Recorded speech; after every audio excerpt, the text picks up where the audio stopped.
friend Corinne Brown here with me today. She has written a book about Huntington's disease, which I think is so amazing and such a feat. And I would love to hear all about it, Corinne.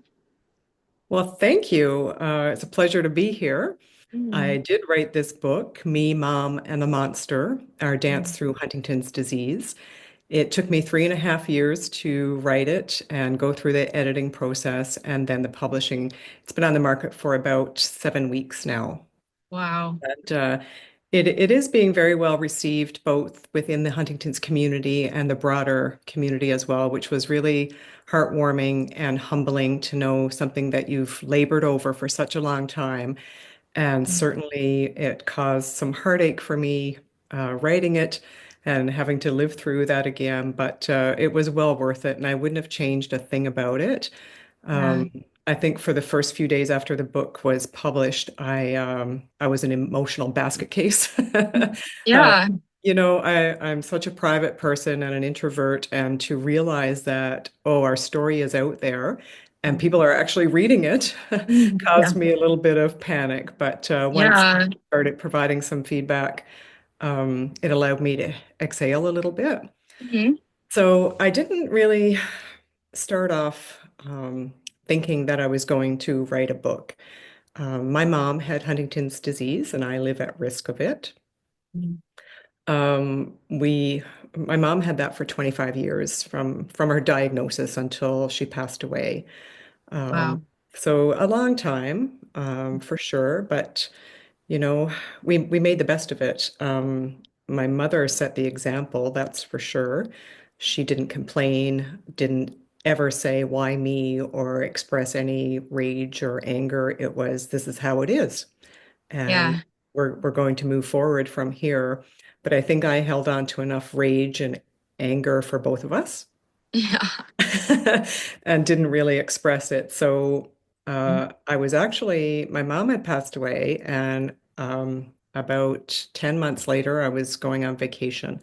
I was flying to Maui, Mhm. and this little thing just kept nagging at me, little phrases about my mom and our experience with Huntington's. And I'd had a little notebook in my carry-on bag that my sister had given me as a gift. And I pulled out this little notebook and I started jotting down ideas and put it back in my carry-on bag. And I must have done that about 40 times on that flight.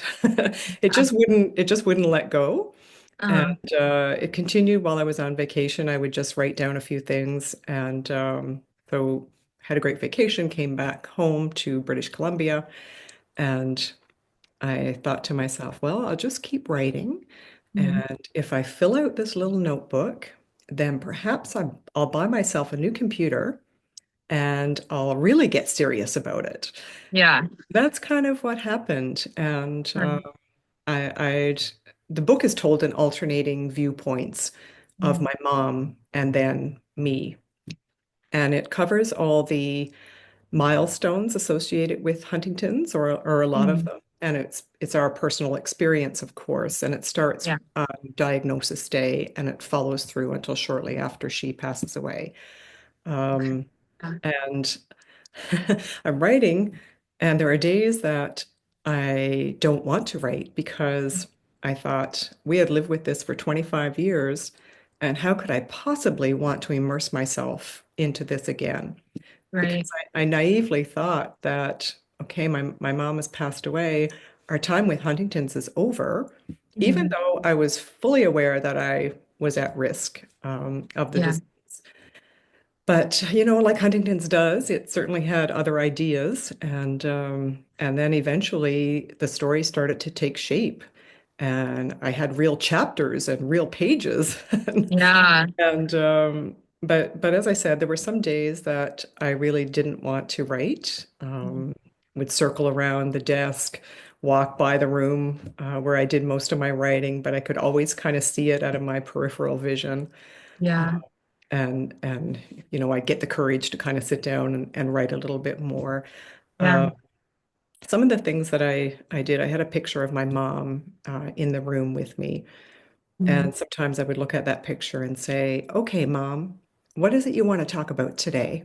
Yeah. and I really viewed it that it allowed me to spend some more time with her. And I think the story needed to wait until after she was gone because I did not have the mental or emotional capacity to really Yeah. process what I was going through and what our family went through. So I Yeah. think after a few months after she had gone, it really allowed me that time to think, wow, this really was not good. Yeah. Yeah. It was, I kept a I lot of feel, it inside. yeah, I feel like I feel like that would be a freeing thing to do to get it all on paper and out, but then also it's again hard because you're reliving it and all of the difficult things that you went through.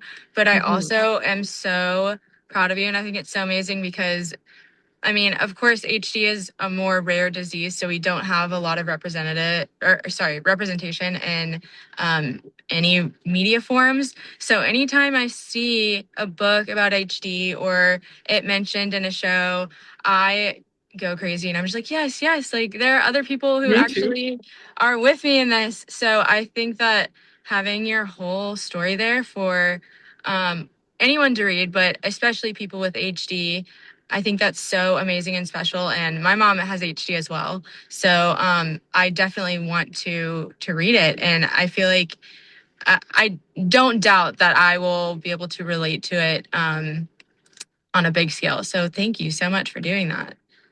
My pleasure. Um, can you tell me about some of your struggles with your mom with Korea, or if you wrote about that at all in the book?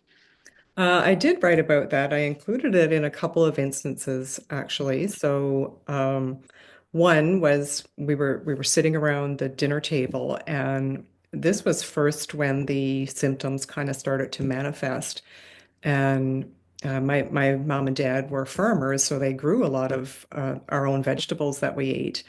And my mom had green peas on the plate, and she could still manage to feed herself at that point. But as we all know, with Korea and that movement that you have no control over, Yeah. she made a big jerk, and the green peas just went flying across the table.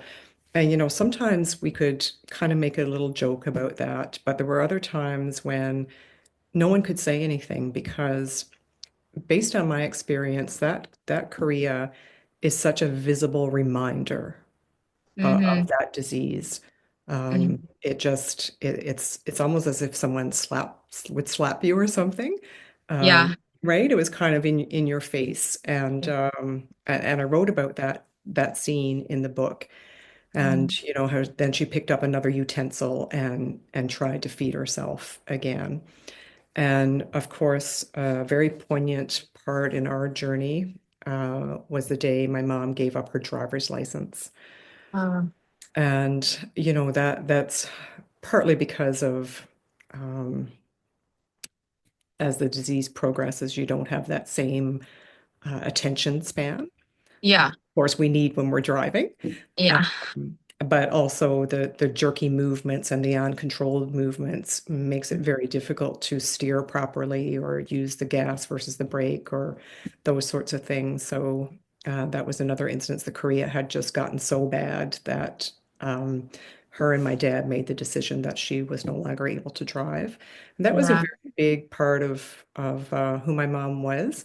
She always said she was one of the very first women in our community, small community, to get her driver's license. So she Wow. always had that independence, and she always encouraged myself and my two sisters as women. You have to have your driver's license. You can't be dependent on somebody else, and that Yeah. that was a really sad time when that Yeah. day came for sure. And there was another instance that I talk about in the book. My parents were coming to visit me. We lived on opposite sides of the country, essentially. And this was very likely going to be the last big trip that my mom would be able to take, even, having my dad help her. And I remember being at the airport waiting for her to come through, and the doors opened when the passengers were coming, and I could see her off in the distance.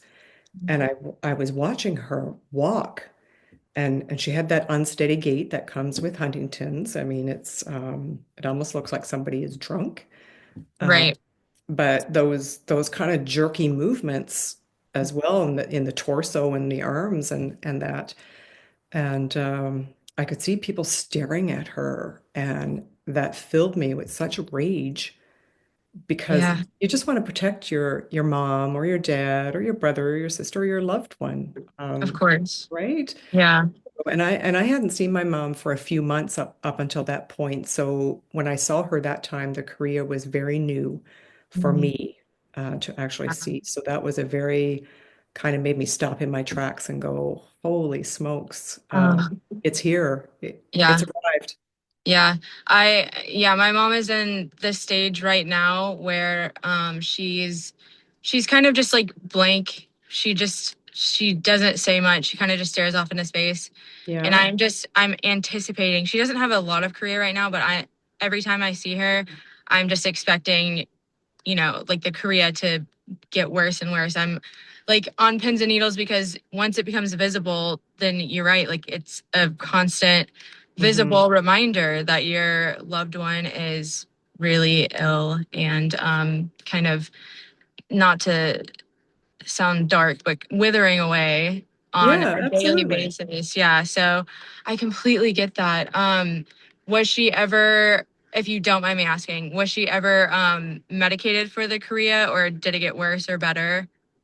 She was medicated for the chorea at some point, but it just did not agree with her, and I'm not sure if the medication was too strong.